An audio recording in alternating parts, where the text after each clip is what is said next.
ማርያም ብዬ ስምሽ ልጥራው አይደክመኝም እኔ ብደጋግመው። አምላክ እግዚአብሔር በመካከላችን ተገኝቶ ምስጢርን ጥበብን እንዲገልጥልን የእርሱ ቅዱስ ፈቃድ ይሆንልን። እርሱ ግን ተኝቶ ነበር።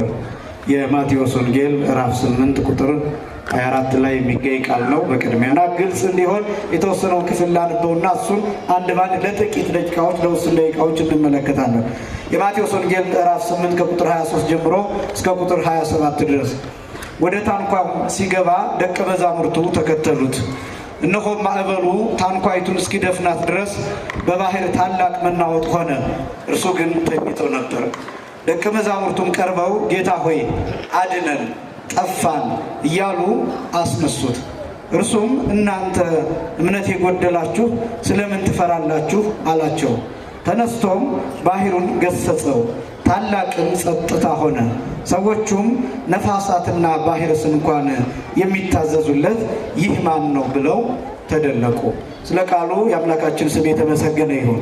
የማቴዎስ ወንጌል ምዕራፍ 8 የመጀመሪያው ምዕራፍ 5 ምዕራፍ 6 ምዕራፍ 7 የተራራው ስብከት የምታውቁት ነው።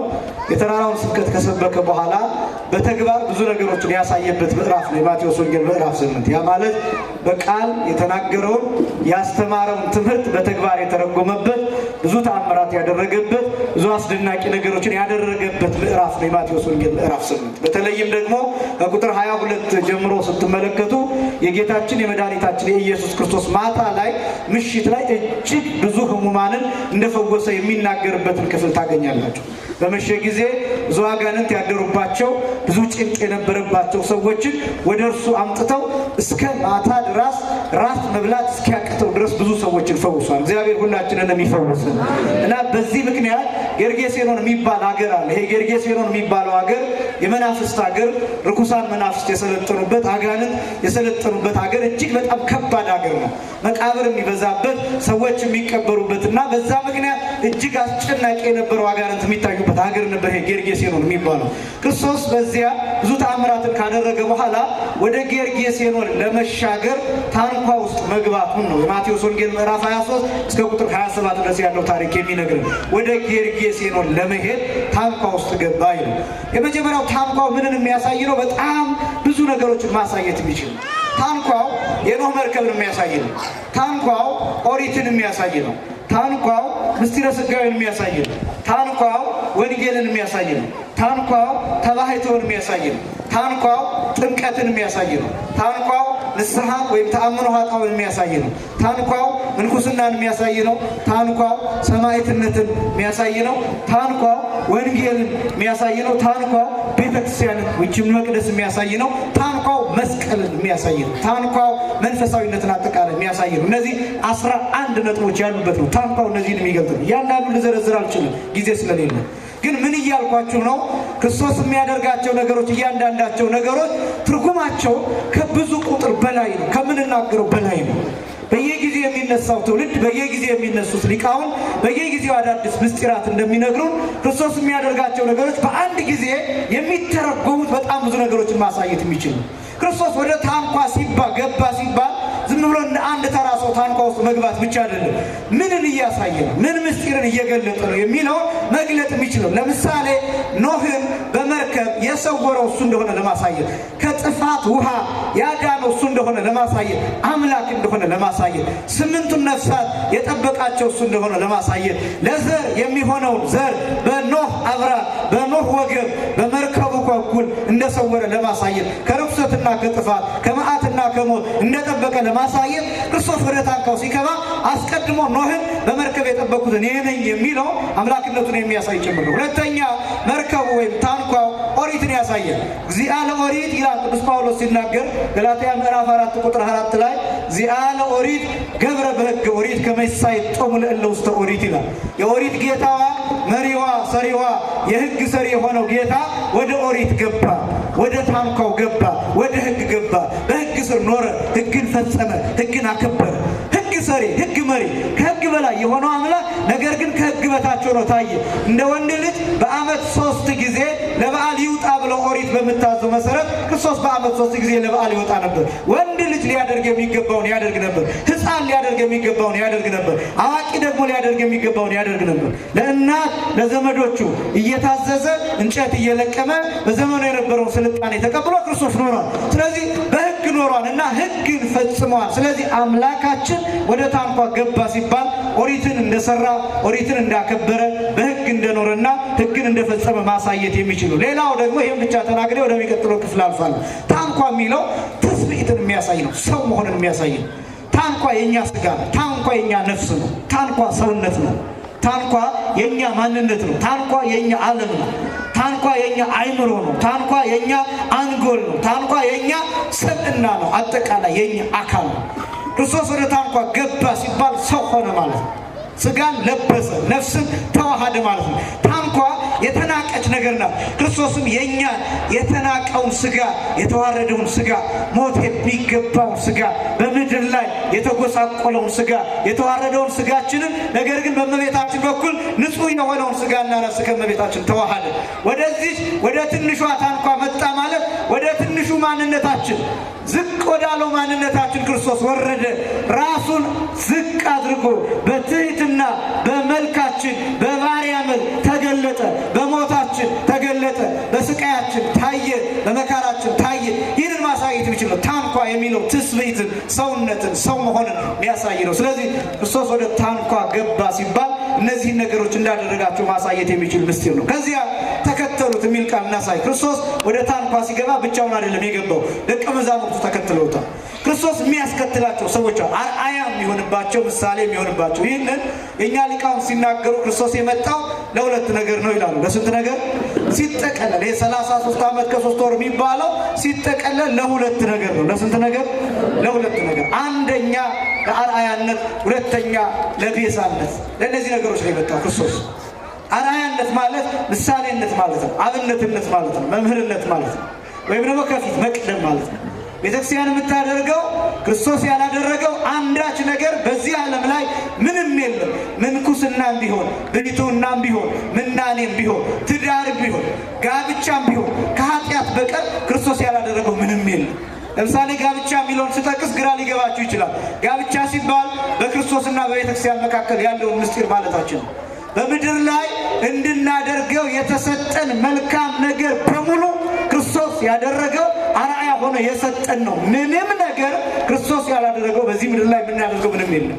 ቤተክርስቲያን የምትከተለው ስርዓት፣ የቤተክርስቲያን አገልግሎት አጠቃላይ ክርስቶስ ያላደረገው አይደለም። ከእርሱ ያየችውን፣ ከእርሱ የሰማችውን፣ በሐዋርያት በኩል የነገራትን፣ በወንጌል የተጻፈውን ቅዱሳት መጽሐፍት ላይ ያለው እሱ ነው እያከበረችበት ነው። ስለዚህ ክርስቶስ ለአርአያነት ነው የመጣው። የመጀመሪያው ለምሳሌ የሐዋርያትን እግር ካጠበ በኋላ ሐዋርያትን እንዲህ ብሏቸዋል። እኔ ምናችሁ ነኝ? መምህራችሁ ነኝ።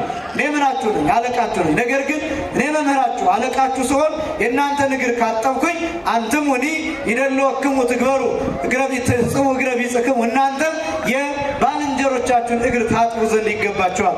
እስመ አርአያየ ወሀብኩክሙ፣ ምሳሌዬን ሰጥቻችኋለሁና ይላቸው። ያ ማለት ጌታ ያደረገው የሰጣቸው ምሳሌነት ሐዋርያት እንዲሰሩት እንዲያደርጉት ነው። 3 ዓመት ከ3 ወር ከእግሩ ስር ቁጭ ብለው እንዲማሩ ያደረገበት ምክንያት 3 ዓመት ከ3 ወር ያዩትን በተግባር እንዲገልጡ እንዲያሳዩ ነው። አርአያነት የሚባለው ይሄ። ሁለተኛ ቤዛነት የሚባለው፣ ቤዛነት ማለት መተካት ማለት ነው። መተካት ማለት ማለፍ ማለት ነው። ማለት በሌላው ሰው ቦታ መግባት፣ መቀየር፣ የሌላውን ሞት፣ የሌላውን ስቃይ፣ የሌላውን መከራ መውሰድ፣ የሌላውን ሕመም መውሰድ፣ የሌላውን ችግር መውሰድ። መካፈል አይደለም፣ ሙሉ ለሙሉ መውሰድ ነው። ክርስቶስ የእኛን መከራ ተካፍሎ አይደለም ወስዶት ነው። መካፈልና መውሰድ ይለያያል። የአንድን ሰው መከራ ስትካፈሉ ጥቂት ትወስዳላችሁ እናንተ፣ ያኛው ደግሞ ጥቂቱን ይወስዳል። ሙሉ መከራውን መውሰድ። ክርስቶስ የእኛን መከራ መካፈል ሳይሆን መውሰድ ነው።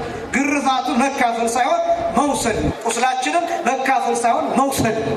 መርገማችንን መካፈል ሳይሆን መውሰድ ነው። ከዚያስ ያንን ማጥፋት። ይሄ ነው ቤዛነት የሚባለው። እኛ መሰቀል በሚገባን ቦታ ክርስቶስ ተሰቅሏል። እኛ መገረፍ በሚገባን ሰዓት ክርስቶስ ተገርፏል። ቤዛነት የሚባለው ለዚህ ነው። ክርስቶስ ስለ ሁለት ነገሮች፣ አንደኛ ለአርአያነት፣ ሁለተኛ ለቤዛነት ብለን የምንጠራው። ተከተሉት የሚለው ይህንን ቃል የሚያሳይ ነው። ተከተሉት እነማ?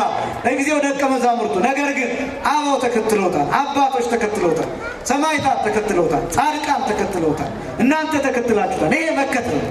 አሁን ያላችሁበት ሁኔታ እግዚአብሔርን መከተል ነው። ብዙ ሰዎች ቆማችኋል፣ እግዚአብሔርን ተከትላችኋል። አስቀድሳችኋል፣ ተከትላችሁታል። የቆረባችሁ ተከትላችሁታል። ንስሐ የገባችሁ ተከትላችሁታል። ወንጌል የምትሰሙ ተከትላችሁታል። በጎ የምታደርጉ ሰዎች፣ የምትራሩ ሰዎች፣ የምትመጸውቱ ሰዎች፣ የምታዝኑ ሰዎች፣ ቤተክርስቲያን የምትላችሁን የምታደርጉ ሰዎች፣ ለሌሎች አርአያ የምትሆኑ ምሳሌ የምትሆኑ ተከትላችሁታል። መከተል ማለት ይሄ ነው። ሙሉ ሕይወትን መስጠት ላይሆን ይችላል። እሱ እንደየአቅሙ እንደየመጠኑ ይለያያል። ነገር ግን እቺ ሰዓት መከተል ነው። ረጅም ሰዓት በንግስ ትቆያላችሁ፣ መከተል ነው። ረጅም ሰዓት ትምህርት ትሰማላችሁ፣ መከተል ነው። ረጅም ሰዓት የቤተክርስቲያኗን መልእክት ትሰማላችሁ፣ መከተል ነው። ጉዞ ታደርጋላችሁ፣ መከተል ነው። ገዳማትን ትሳለማላችሁ፣ መከተል ነው። አብያተ ክርስቲያናትን እያሰራችሁ ነው፣ መከተል ነው። እሱ አስራትን እያወጣችሁ ነው፣ በኩራትን እያወጣችሁ ነው፣ መከተል ነው። ይሄ እንዲያውም በዚህ ዘመን ምእመናን መንግስተ ሰማያት ብዙ ቦታ እናገረዋለሁ በእጃችሁ እንደሆነች የምታረጋግጡት እናንተ ናችሁ።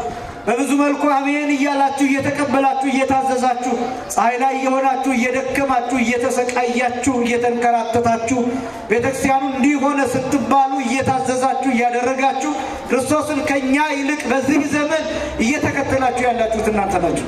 እኛ ምናልባት እግዚአብሔር ቸር ስለሆነ በቸርነቱ ያስበን እንጂ ስራችንን እየሰራ ሊሆን ይችላል። ምናልባት ይህን እንደ ስራ እንደ ሙያ ቆጥረነው ስለሆነ ምናልባት ያንን እያደረግን ስራችንን እየሰራ ሊሆን ይችላል። እናንተ ግን ተገዳችሁ አይደለም። እኛ ተገደንም ጭምር ነው፣ ግዴታችንም ጭምር ነው፣ ሞያችንም ጭምር ነው።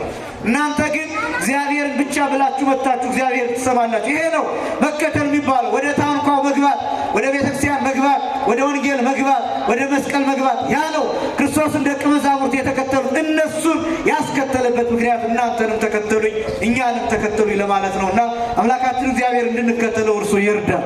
ስለዚህ ደቀ መዛሙርቱ ተከተሉት ማለት አርአያ ምሳሌ እንዳደረጉት የሚያሳይ ነው። ጌታ እንዲህ ብሎ እንደተናገረው የዮሐንስ ወንጌል ምዕራፍ 14 ቁጥር 6 ላይ እኔ መንገድና እውነት ሕይወትም ነኝ፣ ከእኔ በቀር በእኔ በቀር ወደ አብ የሚመጣ የለም። የዮሐንስ ወንጌል ምዕራፍ 14 ቁጥር 6 ላይ እኔ መንገድ ብሎ የተናገረበት ምክንያት እኔን ተከተሉኝ ማለት ምንም አይነት መንገድ የለም። ይኸውላችሁ በሐዲስ ኪዳን ክርስቶስ ከሄደበት መንገድ ውጭ ማን ከሄደበት መንገድ? ክርስቶስ ከሄደበት መንገድ ውጭ ምንም አይነት መንገድ የለም። ሰማዕታትን የምንቀበላቸው ክርስቶስ በሄደበት መንገድ ከሄዱ ብቻ ነው። ቅዱሳንን የምናከብራቸው፣ ጻድቃንን የምናከብራቸው፣ ሰማዕታትን የምናከብራቸው ክርስቶስ በሄደበት መንገድ ከሄዱ ብቻ ነው። መምህራንን የምንቀበላቸው፣ መምህራንን የምንሰማቸው ክርስቶስ በሄደበት መንገድ ከሄዱ በስተቀር ካልሄዱ በስተቀር አንቀበላቸው። ክርስቶስ ከሄደበት መንገድ ውጪ በዚህ ምድር ላይ ምንም የለም። ክርስቶስ ካደረገው ነገር ውጪ በዚህ ዓለም ላይ ምንም የለም። ለዚህ ነው እኔ መንገድ ነኝ ብሎ የተናገረው። አርአያነት፣ ምሳሌነት፣ አብነትን የሚያሳይ ነው። ሐዋርያው ቅዱስ ጳውሎስም እንዲህ ብሎ እንደተናገረው የዮሐንስ ወንጌል ምዕራፍ 12 ቁጥር 45 ላይ ብትመለከቱ እኔን የሚያይ የላከኝን ያያል ይላል ጌታ። ይህ ማለት እኔን አርአያ የሚያደርግ አብነት የሚያደርግ ምሳሌ የሚያደርግ አብን ይከተላል፣ አብን ምሳሌ ያደርጋል የሚለውን ቃል የሚያሳይ ነው። ቅዱስ ጳውሎስ አንደኛ ቆሮንቶስ ምዕራፍ 4 ቁጥር 4 ላይ እንዲህ ይላል፣ እንግዲህ እኔንም የምትመስሉ ሁኑ ብዬ እለምናችኋለሁ ይላል። እኔን የምትመስሉ ይላል። አሁን ቅዱስ ጳውሎስ እኔን የምትመስሉ የሚለው እሱ ማንን ስለሚመስል ነው? ክርስቶስን ስለሚመስል። አንደኛ ቆሮንቶስ ምዕራፍ 11 ከቁጥር 1 ጀምሮ እኔ ክርስቶስን እንደምመስል ማንን እንደምመስል? ክርስቶስን እንደምመስል እናንተም እኔን ምን በሉ ምሰሉ። ስለዚህ ቅዱስ ጳውሎስ ክርስቶስን ይመስላል። ማንም ክርስቶስን ማይመስል ጻድቅ ቅዱስ ነኝ የሚል ሰው ቢኖር እርሱ የተረገመ ነው። ማንን ማይመስል አልኳችሁ? ክርስቶስን ማይመስል ጻድቅ ነኝ ብሎ ቢመጣ፣ ቅዱስ ነኝ ብሎ ቢመጣ ግን ክርስቶስን የማይመስል እሱ የተለየ ነው። ክርስቶስ መንገድ ነው ብለን የምንጠራበት ምክንያት ይሄ ነው። ደቀ መዛሙርቱ ተከተሉት ማለት እሱ በሄደበት መንገድ ሄዱ፣ እሱ ያደረገውን አደረጉ። ሀሳባቸው እንደሱ፣ ልባቸው እንደሱ፣ ርኅራኄያቸው እንደሱ። እሱ ነው የቅድስና መለኪያ የሚባለው። ቅዱሳን በቤተክርስቲያን ታቦት የሚቀረጽላቸው፣ ጽላት የሚቀረጽላቸው፣ አብያተ ክርስቲያናት የሚሰሩላቸውና ቃል ኪዳን የሚሰጣቸው፣ የምልጃ ጸጋ ቅዱሳን የሚሰጣቸው በሐሳባቸው እግዚአብሔርን ከመሰሉ ነው። በደንብ ስሙ። በሐሳባቸው ማንን ከመሰሉ? እግዚአብሔርን ከመሰሉ ብቻ። ለምሳሌ እነ ቅድስት አርሴማ የተጋደሉት እነሱ ናቸው። ሰማዕትነት የተቀበሉት እነሱ ናቸው። አንገታቸው የተቆረጡ እነሱ ናቸው። ደማቸው የፈሰሰ እነሱ ናቸው። ግን እንዲህ ማሰብ አለባቸው። እነሱ ደማቸውን አፍሰው እነሱ አንገታቸው ተቆርጦ በእነሱ ስም የሚማፀን ሰው በየትኛውም ጊዜ መንግሥተ ሰማያት የሚገባ ቢሆን መቃወም የለባቸውም። የሚቃወሙ መሆን የለባቸውም። ተቃዋሚነት፣ ከሳሽነት የሰይጣን ነው፣ የዲያብሎስ ነው። ስለዚህ ምን አይነት አስተሳሰብ ከቅዱሳን ይጠበቃል ቢባል የምእመናን ምድር ላይ ያሉ ምእመናን በጥቂት ነገር መጽደቅ አለባቸው ብሎ ማሰብ አለባቸው። በቀዝቃዛ ውሃ ትንሽ ቁራሽ እንጀራ ሰጥተው መጽደቅ አለባቸው ብሎ ማመን አለባቸው። ቅዱሳን እንዲህ ሲያስቡ ሀሳባቸው ወደ እግዚአብሔር ይጠጋል። ይሄ ነው የእግዚአብሔር ሀሳብ። የእግዚአብሔር ሀሳብ በትንሽ ነገር እንድንድን፣ በሰበብ እንድንድን፣ መንግስቱን እንድንወርስ ነው። እግዚአብሔር የሚፈልገው ይሄ ነው። በትንሽ ነገር፣ በብዙ ነገር አይደለም፣ በትንሽ ነገር። በየትኛው ለምሳሌ የገባ አይወጣም። እግዚአብሔር የነገረን ይህንን ዮሐንስ ወንጌል ምዕራፍ 12 ላይ በቁጥር 32 ጀምሮ ስትመለከቱ ለዘመጻሐቤ ይሰድዶ ወያወጽኦ አፋ፣ ወደ እኔ የመጣውን ወደ ውጭ አላስወጣውም ይላል። ወዴት የመጣውን? ወደ እኔ የመጣውን ወደ ውጭ አላስወጣውም። በፍጹም ነው። ሰውየው ልውጣ ብሎ ካልወጣ በስተቀር ነፃ ፈቃዱ የተጠበቀ ስለሆነ በፍጹም እግዚአብሔር ከዚህ ቤት ውጣ ብሎ የሚያስወጣው ሰው የለም። እግዚአብሔር የሚያባርረው ሰው በፍጹም የለም። እግዚአብሔር የሚገፋው ሰው በፍጹም የለም። እግዚአብሔር መጥቶ ከልቡ ተጸጽቶ አልቀበልህም የሚለው በየትኛውም አይነት ኃጢአት የተጨማለቀ ሰው እግዚአብሔር አልቀበልም የሚል ቃል በፍጹም ከአንደበቱ ከአፉ አይወጣም። ስለ ቸርነቱ ስሙ የተመሰገነ ይሁን። እግዚአብሔር መቼም ቢሆን እኛን አቅፎ ለመቀበል ደግሞ የሁላችሁ እዚህ ስንመጣ ብቻ አይደለም፣ ገና ግማሽ መንገድ ተጉዞ ነው የሚቀበል። አቅፎ ነው የሚስም። አንገታችን ላይ ተጠምጥሞ ላያችን ላይ ስለ ፍቅር ያለቅሳል። ክርስቶስ እኛን ይናፍቃል። ይህን ነው የሚያሳይ። እግዚአብሔር የሚያባርረው ሰው የለም። ይህን ቅዱሳን እንዲህ ማሰብ አለባቸው። ይቅር ባዮች መሆን አለባቸው። ክርስቲያን ማለት እንደሱ ርኅሩህ መሆን ያስፈልጋል። ስለዚህ አብነትነቱን ጌታችን መድኃኒታችን ኢየሱስ ክርስቶስ ለሐዋርያት ገልጦላቸዋል። ሐዋርያት ተከትለውታል። ስለዚህ እኛም ደግሞ ልክ እንደ ሐዋርያት ክርስቶስን በዚህ እንድንመስል ያደርጋል። እንድንመስል አምላካችን እግዚአብሔር ይርዳል። ሁከተ ባሕር ታንኳ ውስጥ ከገባ በኋላ ክርስቶስ ይተኛል። የባህሩ መናወጥ ይከሰታል። ማዕበል ሞገድ ይነሳል። ባህሩ በከፍተኛ ሁኔታ ይናወጣል። እና ለምንድን ነው ማዕበሉ የተነሳው ቢባል የመጀመሪያው ስርዓተ ተፈጥሮ ነው። ባህሩ የታወቀ የመጀመሪያው ተፈጥሮ ራሱን የቻለ የባህር ሁከት የሚነሳባቸው ሰዓቶች አሉ። በነፋስ እንቅስቃሴ ምክንያት፣ በሞገዱ ምክንያት ባህሩ የሚንቀሳቀስ እነዚህ ዋናተኞች ያውቋቸዋል፣ መርከበኞች ያውቋቸዋል። ሰዓቱ የማይጓዙበት ሰዓት አለ። በዚህ ሰዓት መጓዝ ጥሩ አይደለም፣ ምክንያቱም ባህሩ በብዛት የሚታወቅበት ነው ብለው የሚያውቁት ስርዓት አለ። እሱ ስርዓተ ተፈጥሮ ይባላል። ይህን ሊቃውንቱ ራሱ ባህር ራሱ የሚታወቅ ጠባይ ነው። ባህር ጨዋታ ተብሎ ነው የሚጠራው። የባህር መንክር ተላህያ ለባህር ይላል በአምላክ ዳዊት ሲናገር፣ የባህር ጨዋታዋ ደስ ያሰኛል፣ ድንቅ ነው ይላል። ይህ ማለት ነው ሁከቱ ራሱ ስርዓተ ተፈጥሮ ስለሆነ የባህሩ መታወቅ የመጀመሪያው ተፈጥሮን የሚያሳይ ነው። ሁለተኛ ግን የጌታችን አምላክነት እንዲመሰክር ነው ባህሩ የታወቀው። ቅዱስ ያሬድ ይህን ሲናገር ባህርኒ ሰገደት ሎቱ ወአእኮተቶ ይላል። ባህር ሰገደችለት ይላል። እስኪ በሉ ባህር በሉ እስኪ። ሰገደችለት፣ አመሰገነችው። ክርስቶስ በባህሩ ሲጓዝ ታንኳ ውስጥ አለ። አምላክ ነው፣ የባህሩ አምላክ ነው፣ የባህሩ ፈጣሪ ነው፣ የባህሩ ጌታ። ስለዚህ ባህሩ አምላክ እንደሆነ፣ ክርስቶስ አምላክ እንደሆነ፣ ፈጣሪ እንደሆነ አምላኳ በታንኳ እንዳለ ባህሯ ስትመሰክር በተፈጥሮ አምላክነቱን ስትመሰክር ባህር ሰገደችለት። በምን? በቋንቋ። በምን ቋንቋ? በሞገድ ቋንቋ፣ በማዕበል ቋንቋ፣ በመታወቅ ቋንቋ። ስለዚህ የመጀመሪያው የጌታችን የመድኃኒታችን የኢየሱስ ክርስቶስ አምላክነት የተመሰከረበት ነው። ቅዱስ በአምላክ ዳዊት ሲናገር ባህርኒ ርኤት ወጎየት ይላል። መዝሙር 113 ቁጥር 3 ላይ ባህር አይታ ሸሸች፣ በዮርዳኖስን ይገባ ድሬው፣ ዮርዳኖስም ወደ ኋላው ተመለሰ። አድባር አንፈ አጽ ከመሃራጊት፣ ተራሮቹም እንደ ጥጃ እንደ አንበሳ ዘለሉ ይላል። መዝሙር 113 ቁጥር 3 ጀምሮ ይህ የባህር እንቅስቃሴ የባህር መሸሽ ምንን የሚያሳይ ነው ቢባል የጌታን አምላክነት የሚገልጡ ናቸው። በሚጠመቅበት ጊዜ በዙሪያው የነበሩ ተጨንቀዋል። ባህር ተጨንቃለች፣ ዮርዳኖስ ተጨንቋል፣ ተራራው ተጨንቋል። አምላክነቱን እንዲመሰክሩ ባህር ሸሽታለች፣ ነገር ግን በአምላክነቱ አጽንቷታል። ስለዚህ የባህሩ መታወቅ ሁለተኛ አምላክነቱን የሚያሳይ ነበር። ሶስተኛ የሰይጣንን ፈተና የሚያሳይ ነው። ሰይጣን ሊያዘገየው ፈልጓል ክርስቶስን። ለምን? እዚህ የማቴዎስ ወንጌል ምዕራፍ 8 ላይ በጣም ብዙ ተአምራትን አድርጓል ብያቸዋለሁ። በመሸ ጊዜ ብዙ አጋንንት ያደረባቸውን ሰዎች ፈውሷል። ብዙ ድውያን ፈውሷል። ብዙ ለምጻምን አንስቷል። ስለዚህ አሁን ወደ ጌርጌሴኖን ሲሄድ በጌርጌሴኖን ያሉ በብዛት በክፉዎች መናፍስት የተያዙትን ሰዎች ሊፈውስ ነው ጌታ። ስለዚህ ሰይጣን ሊያዘገየው ይፈልጋል። ለምን? እንዳይፈውስ፣ ተአምራት እንዳያደርግ፣ ማደሪያ እንዳያሳጣው፣ መኖሪያ እንዳያሳጣው፣ እንዳይዘጋበት መንገዱን ሊያዘገየው ይፈልጋል። ሰይጣን ከብዙ ነገር ሊያዘገየን ይፈልጋል። መልካም ነገር ልናደርግ ስንል ያዘገየን፣ ልንቆርብ ስንል ያዘገየን፣ ንስሐ ልንገባ ስንል ያዘገየን፣ ወደ ቤተክርስቲያን ልንመጣ ስንል ያዘገየን፣ እናስቀድስ ስንፈልግ ያዘገየን፣ በመንፈሳዊ ሕይወት ልንኖር ስንል ያዘገየን፣ እድሜያችንን ይበላዋል። ሰይጣን እንደዛ ነው የሚያደርገው። ሰንበት ማለት የእግዚአብሔር ቀን ነው። ሰንበትን እንዳያከብሩ ያዘገያቸው ሰዎች ብዙ ናቸው። በእንቅልፍ ያዘገያቸው፣ አትሂዱ ዛሬ እረፉ ብሎ ያዘገያቸው፣ ሌላ ቀጠሮ እንዲይዙ አድርጎ ያዘገያቸው፣ የዝሙት ቀጠሮ እንዲያስቡ አድርጎ ያዘገያቸው፣ ሌላ ተራ ነገር እንዲያደርጉ ወደ ዘፈን እንዲሄዱ አድርጎ ያዘገያቸው ሰዎች አሉ። እግዚአብሔር ከእነሱ ሰይጣንን እንዲያረቅልን ቅዱስ ፈቃዱ ይሆንልን። ከሁላችንም እግዚአብሔር የሚያዘገየንን ሰይጣን ይጣልልን። ይህን ማሰብ ያስፈልጋል። ወደ በጎ ነገር ልንሄድ በየትኛውም ጊዜ እንኳን ቢሆን ኑ 11ኛውም ሰዓት ላይ ቢሆን ሰይጣን አዘግይቷችሁ ረፍዷን ብላችሁ አትጥሩ፣ መሽቷን ብላችሁ አትጥሩ። የተለየ የሚያሰጋ ነገር ከሌለ በስተቀር ሰይጣን ቢያዘገያችሁ አሁንማ ጊዜው አለፈ ብላችሁ አትጥሩ። ጾሙን ሳትጀምሩት እንኳን ብትቀሩ በቃ አሁንማ እኮ በላው ሻርኩት ብላችሁ ጾሙን አትሻሩ። ሰይጣን እያዘገያችሁ ነው። ስለዚህ ድል አድርጉት፣ አሸንፉ። ሰይጣን ያዘገያል።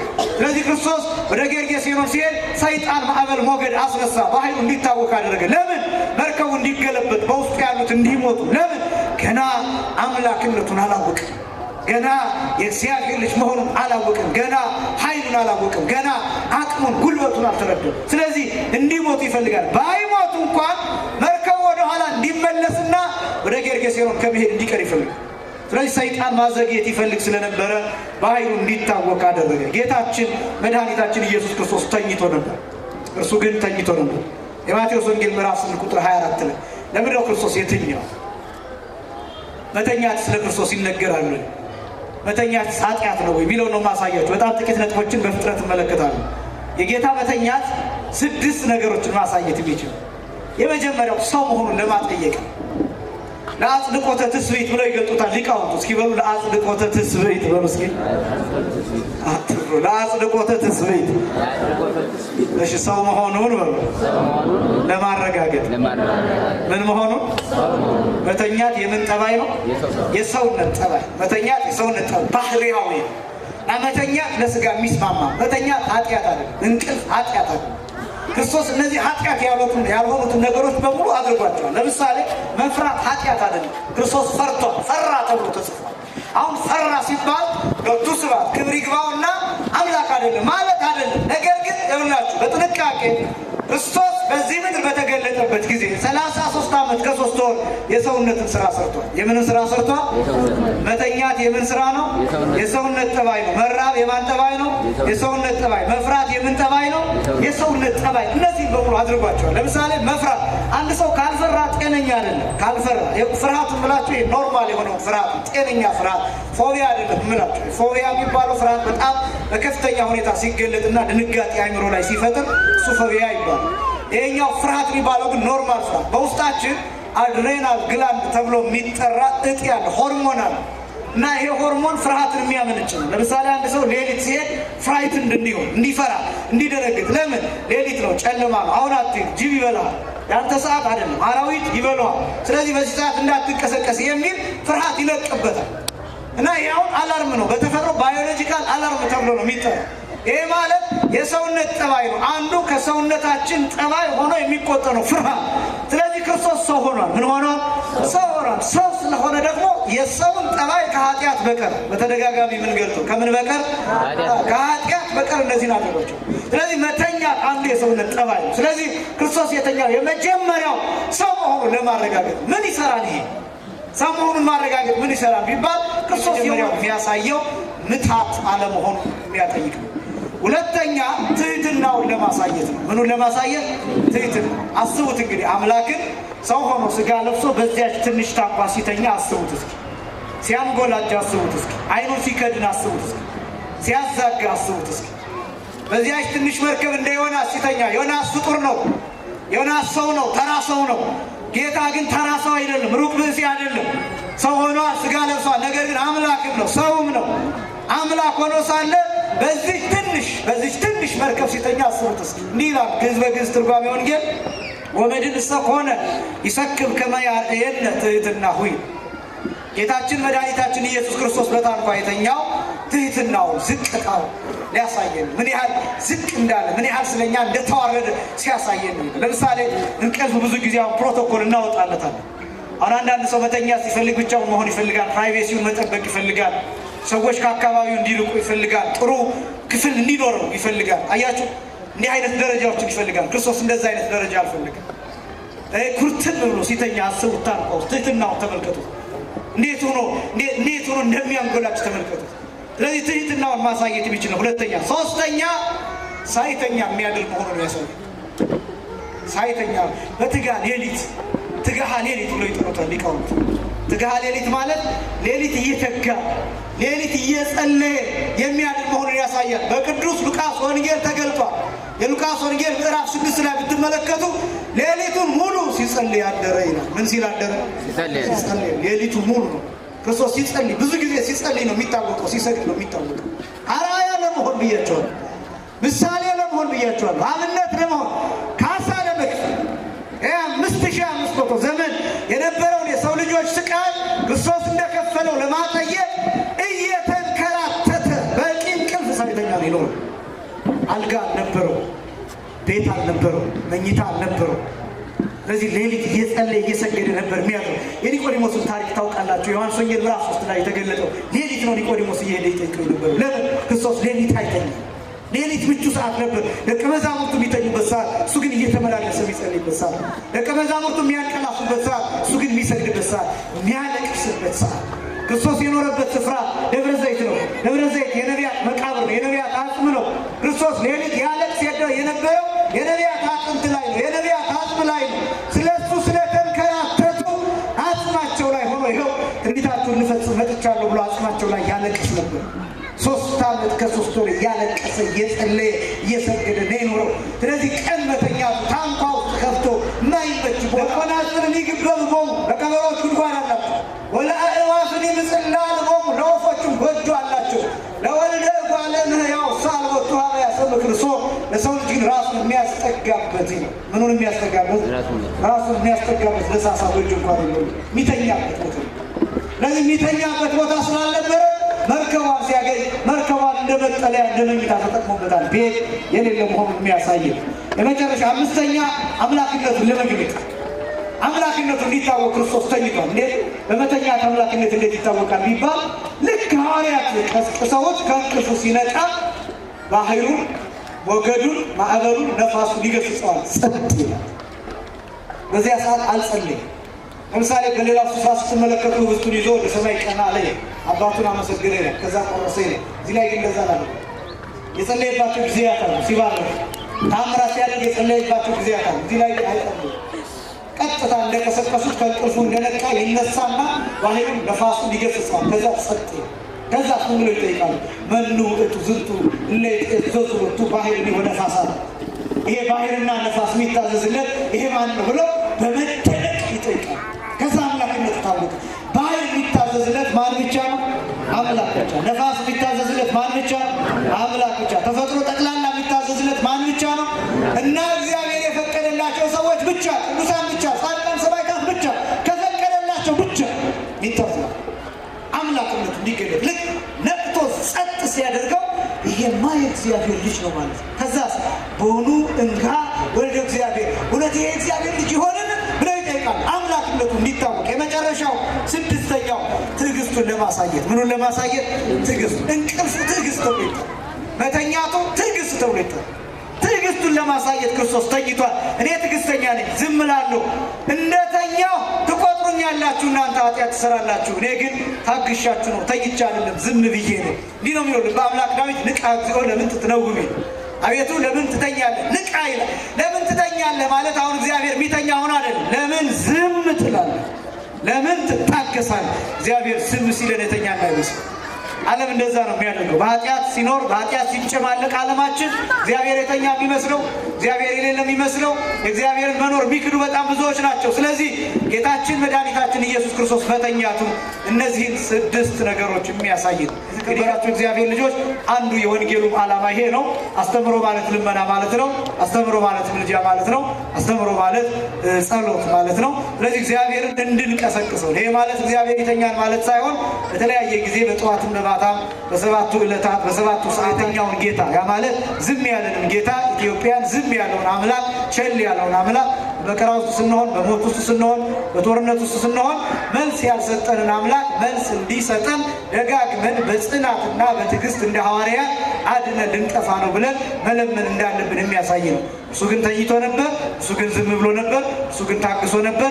እሱ ግን አምላክነቱን እየገለጠ ነበር። እሱ ግን ሰውነቱን እየገለጠ ነበር። ስለዚህም አምላካችን በፍጥነት እንዲመለስልን መጸለይ የሚገባንን ማሳየት የሚችል ወንጌል ነው። የአባቶቻችን በረከት በሁላችንም ላይ ይደርብን።